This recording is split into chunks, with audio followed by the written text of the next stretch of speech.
Olá, seja bem-vindo ao InovaCast, o seu canal de notícias de inovação. Eu sou Marília Cardoso e hoje vamos trazer aqui um convidado para lá de especial, Daniel Lepikson, ele que é gerente de inovação da OIC Engenharia, uma das maiores construtoras do Brasil, e eles passaram pelo processo de implementação da ISO de inovação. Daniel, seja muito bem-vindo aqui ao nosso InovaCast. Obrigado, Marília. É um prazer estar aqui com você e compartilhar essa experiência. A gente que agradece. Bom, uma empresa gigante sempre desperta muita curiosidade sobre como ela inova. Então, eu queria que você contasse um pouco para a gente como é que está estruturada a inovação dentro da OIC. Marília, inovar é sempre um desafio, né? Em empresa grande, então nem se fala. Como ela está estruturada? Foi um processo interessante aqui conosco, porque a forma como o programa está hoje, assim, o processo foi relativamente recente. Começamos em 2019. É claro que já existia uma iniciativa de inovação com outros enfoques.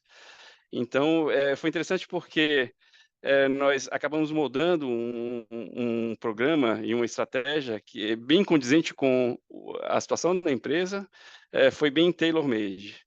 Eu ainda tive o privilégio de iniciar esse processo com uma mentoria de super qualidade. Eu trabalhei junto com o diretor, que hoje é consultor aqui da empresa. Então, nós fomos. eh, eu acho importante comentar assim, é um pouco assustador no começo, como é que eu faço um programa de inovação, né? Como é que eu me estruturo para inovação? Como é que eu planejo um programa de inovação, ainda mais para uma empresa tão grande? Então, isso foi feito aos poucos, né? Teve todo um processo de aculturamento no início, depois uma definição de passos, tem que ser progressivo, né? Não adianta querer abraçar o mundo. Então, nós, por exemplo, nos associamos a um hub de inovação, convivemos com esse hub de inovação, até para você aprender a se relacionar com o ecossistema, aprender a se relacionar com as startups. Então, foi basicamente esse processo de aculturamento. Tem metas bem claras desde o início, né? E a nossa meta, basicamente, era fortalecer a conquista da empresa, conquista de novos contratos através da inovação. E com o aprendizado, né, a cada ano que se passava, a gente, com o aprendizado já adquirido no processo, a gente ia aprimorando para afinar e fazer esse sistema funcionar. Então, como que nós nos estruturamos? Voltamos nós reativamos o comitê de inovação, que tinha sido meio congelado, né? Reativamos o comitê. Isso foi super importante, porque é através do comitê que nós criamos o link com o programa que nós estávamos estabelecendo com a direção da empresa. Então, é fundamental para o processo esse engajamento da liderança, senão as coisas não andam, né? Depois, uma vez restituído o comitê, nós contratamos uma consultoria que nos ajudou na criação de uma tese de inovação. Isso foi praticamente um ano e com isso também fortaleceu programas que nos auxiliaram com a cultura, com a divulgação de uma cultura de inovação para a empresa. E nesse processo de estruturação do programa, foi que nós chegamos a Palas, no final das contas, né? Então, sempre na busca de para mim foi sempre importante criar, uma vez estabelecido esse link com a liderança, formalizar o programa, né? Tentar. Eu sou engenheiro de formação, então fazer as coisas seguindo uma receita, seguindo um critério, com metas estabelecidas. E foi aí que chegamos a Palas. Então foi mais um passo nesse processo de formação e consolidação de um programa, aproveitar um conhecimento que já foi estruturado por especialistas, né, para trazer esse conhecimento para dentro de casa e fortalecer nosso programa de inovação. Então, a resposta, então, como nós estruturamos, foi isso, Marília. Buscamos um elo de ligação com o ecossistema, o vínculo com a estratégia empresarial, uma meta clara, são metas simples, né? Nosso programa ele é muito pragmático, o objetivo é basicamente,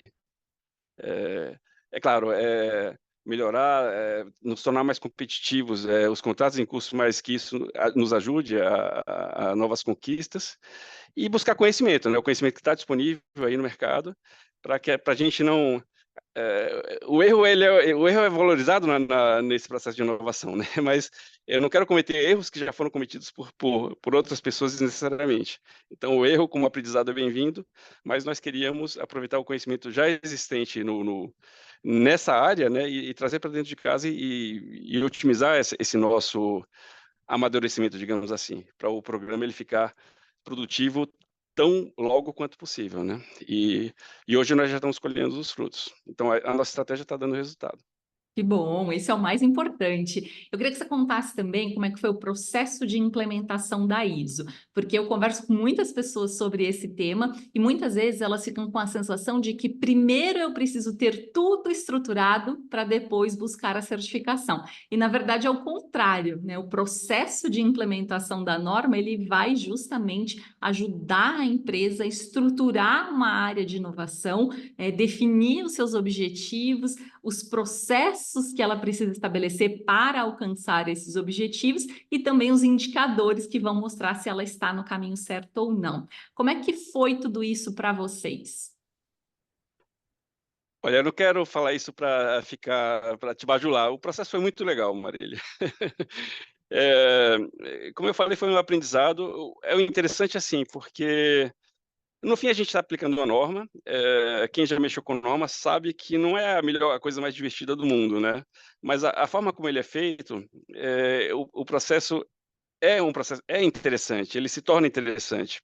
No fim são reuniões, né, existe um percurso, quase, eu não sei se vocês fizeram isso de uma maneira intencional, mas, eu diria que, ele parece até um processo gamificado, tão comum aí em inovação, né, porque você tem um plano a seguir, isso se dá através de conversas, né. No nosso caso, foi interessante porque nós já tínhamos foi interessante e teve também seus desafios por conta disso, porque nós já tínhamos uma estruturação prévia, né, então, eh, você acaba criando uma certa condição de contorno. Eu tinha um processo em curso que já tinha sido pactuado e que eu tinha que adequar isso às orientações e critérios da ISO.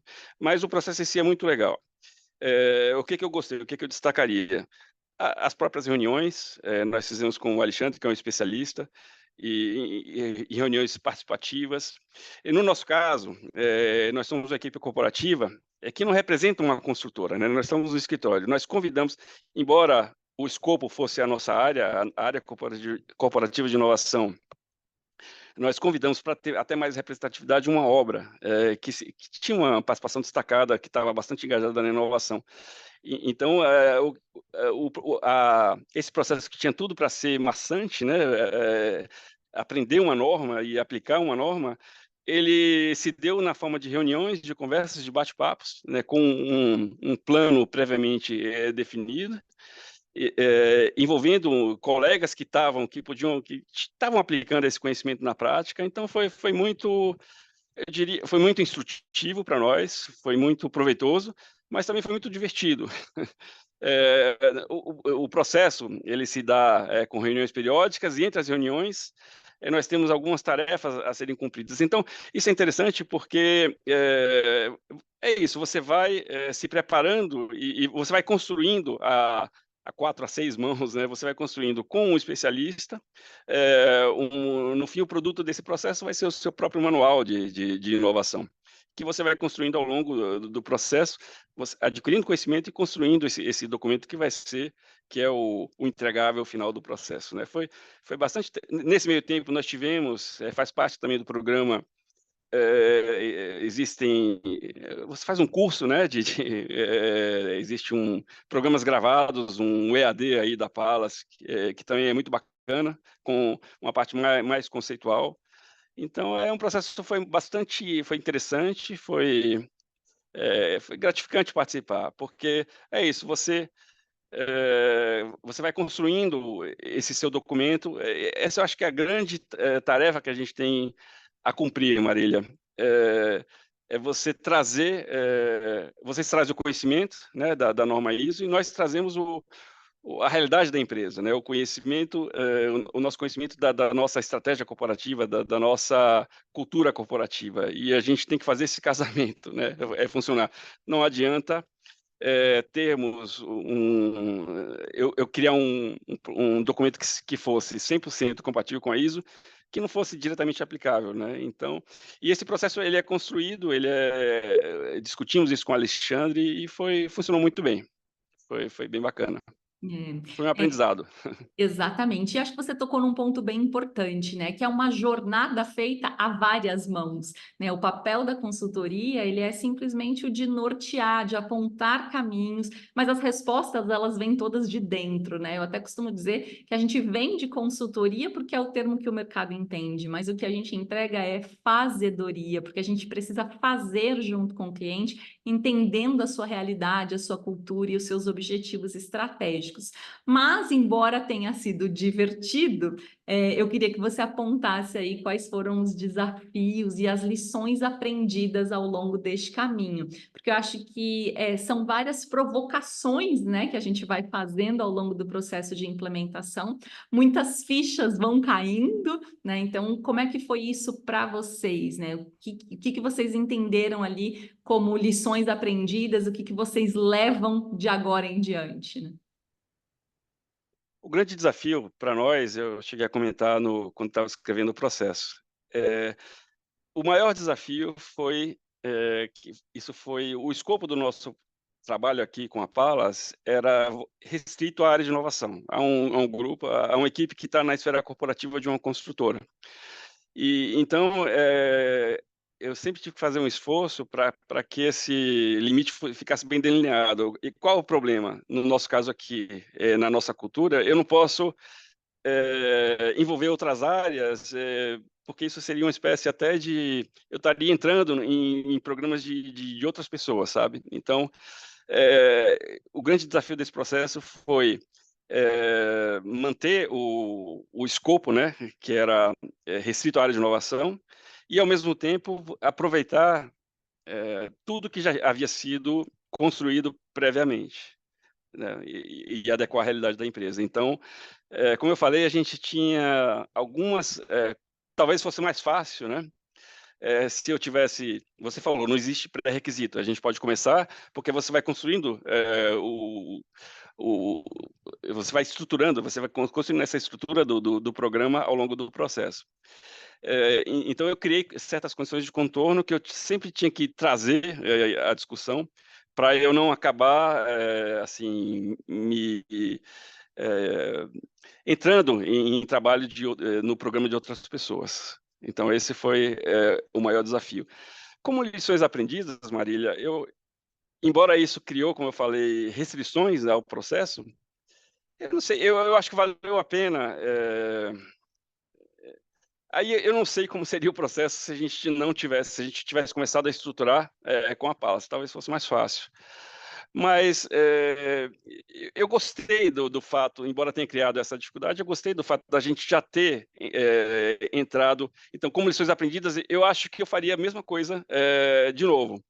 Eu partiria para um processo da ISO, né, de estruturação, enfim, de criar procedimentos compatíveis com o que prescreve a ISO, da mesma forma já com uma bagagem inicial. Até porque eu acho que dessa forma a gente conseguiu desfrutar um pouco melhor desse processo todo de aprendizado com a Palace. Então, como lição aprendida, eu diria que talvez isso crie certas restrições, mas eu acho que valeu a pena. E normalmente a gente tem dois cenários bastante distintos, né? Aquela empresa que ainda não fez nada e ela já quer começar utilizando a ISO como um framework que vai nortear esse processo, e também no caso de vocês, uma empresa já premiada em inovação, reconhecida nesse aspecto. E em todas elas a gente passa por cada um dos aspectos da ISO para identificar se a empresa já atende e ela só precisa manter Se ela atende, mas está ali passível de uma melhoria, existe uma oportunidade de trazer novos inputs dentro daquele requisito, ou se ela ainda não tem e a gente vai precisar começar do zero. Então, são situações que, embora sejam muito diferentes, a gente vai olhar para cada uma delas de um aspecto diferente. Agora, o que a nossa própria experiência aí ao longo de tantas implementações traz é que um dos maiores benefícios da ISO está em relação à gestão do conhecimento, porque muitas empresas, mesmo aquelas bem inovadoras, como já era o caso de vocês, muitas vezes não há um registro daquilo que foi feito, os processos não estão bem integrados. Eu queria que você apontasse como é que foi esse aspecto para vocês, né? Pegar tudo aquilo que vocês já faziam, mas de alguma forma talvez não estivesse integrado, correlacionado, e a partir do momento que vocês vêm com um fio condutor da ISO, como é que vocês enxergam essa estruturação e de que forma isso potencializa os resultados de vocês? Esse foi um dos desafios, Marília, porque, por exemplo, a área de gestão do conhecimento é um outro setor aqui na empresa, né. O que nós fizemos, nesse processo foi é claro que, ISO é uma experiência acumulada de especialistas, então, a gente sempre tem o que melhorar, nos temas que nós atuamos, né. Então, quando envolvia outros temas, que eram, de responsabilidade de outras áreas aqui, de outras pessoas aqui da empresa, nós convidávamos, aconteceu, por exemplo, também com a parte de comunicação, que é fundamental, né.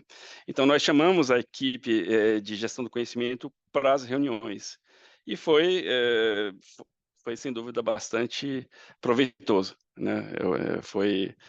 Eh Ficaram claras, assim, algumas ações que a gente, deveria adotar para isso funcionar melhor.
foi um conhecimento totalmente novo para nós.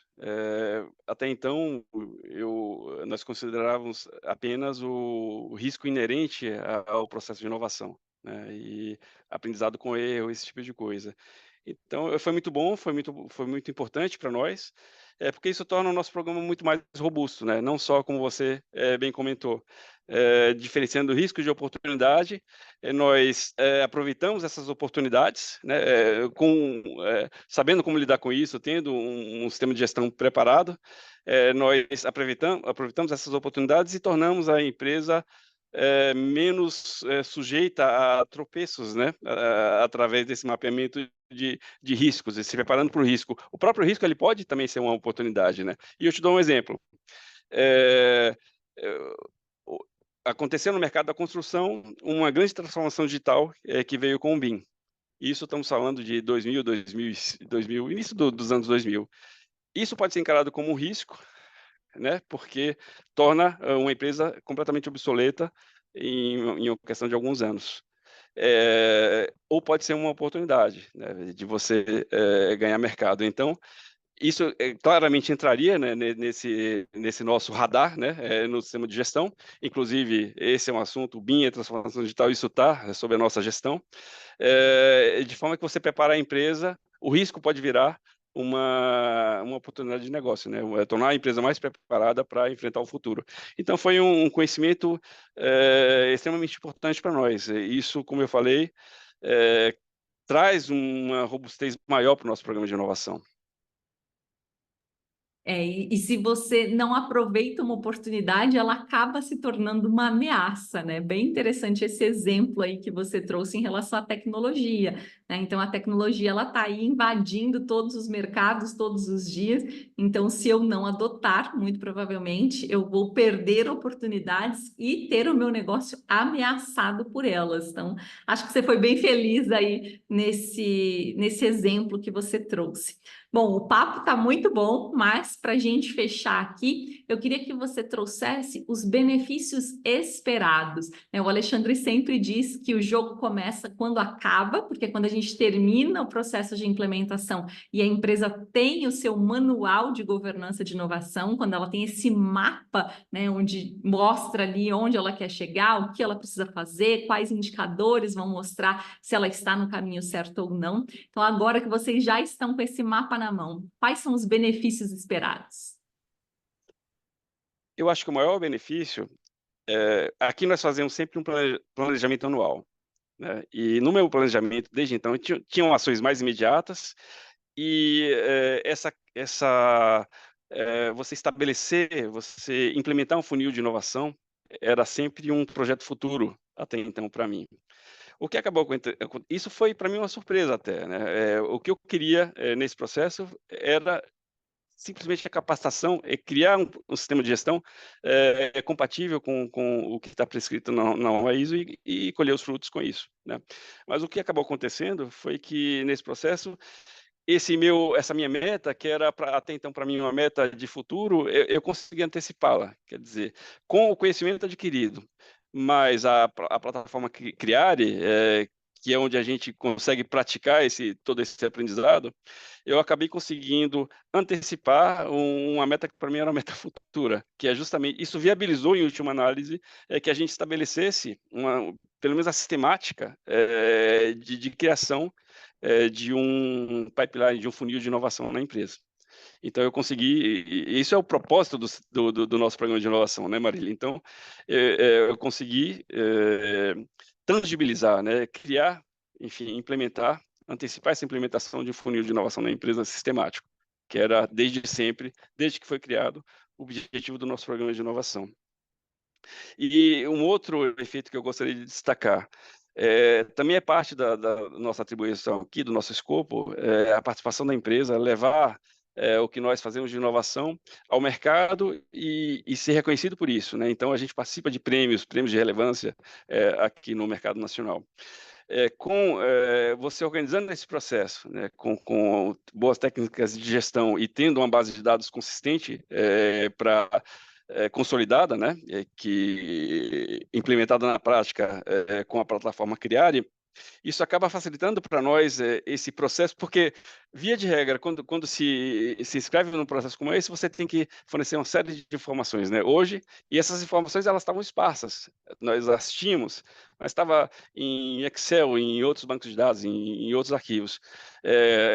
Agora, implementando esse processo, nós criamos uma base de dados consolidada única, né, onde essas informações elas vão assim, estar disponíveis muito mais fácil. Então, ela acaba facilitando um processo que antes era um pouco penoso, né. A gente tem essas informações, esses dados, hoje está tudo à mão. Então isso também foi um resultado, eu não conseguia vislumbrar isso no início do processo, né, foi um resultado, uma boa surpresa no fim de todo esse treinamento com vocês. Uhum, que bom. E aí, até pegando um pouco desse gancho, como consequência dessa organização, dessa integração dos processos, a gente percebe também que muitas empresas aumentam a sua restituição fiscal, né? Então, no Brasil, a gente tem aí a chamada Lei do Bem, que permite a restituição por meio dos tributos daquilo que a empresa investe em inovação. Isso também é um benefício esperado para vocês? Sem dúvida, Marília. É assim, nós também fazemos isso, nós já tínhamos esse processo, eh, há muito tempo, né. E, de novo, né, quando você tem dados organizados, com um sistema de gestão eficiente, sem dúvida isso vai facilitar e a expectativa é que a gente, eh tenha enfim, você tenha um resultado melhor, né, você consiga, aprovar esses projetos aí na Lei do Bem e ter uma restituição fiscal maior, enfim, é mais resultado, é mais dinheiro, possível para a gente investir em novos projetos. Então, sem dúvida, não tenho dúvida de que, inclusive você existe até você pode a Criar é feita tem essa funcionalidade, né, a plataforma ela também favorece, via API, com outros sistemas, enfim, você consegue, facilitar, esse processo de isenção fiscal através da lei do bem e essa também é uma das nossas expectativas. Legal, que restituam muito e que tragam cada vez mais recursos para reinvestir em inovação e que tragam aí sempre bons resultados para as obras e como consequência aí para a sociedade, né? A gente sempre destaca que as empresas fortes criam uma economia forte e uma sociedade mais forte. Então, a nossa missão aqui é sempre essa: preparar as empresas para o futuro, independentemente do que o futuro nos reserva. Então, por mais que a ISO tenha a sua definição de inovação, eu sempre costumo dizer que, para mim, a melhor definição de inovação é transformar limões em caipirinhas, porque a gente precisa agregar valor a este processo. Nada de limonada, deixa a limonada para a concorrência, porque quem inova de verdade faz uma bela caipirinha para que a gente consiga entregar cada vez mais valor para o nosso cliente. Daniel, muito obrigada pela sua participação. A gente vai encerrando aqui o nosso episódio. Hoje nós conversamos com o Daniel Lepikson, ele que é gerente de inovação da OIC Engenharia. Eu vou ficando por aqui e a gente se encontra no próximo episódio. Até lá!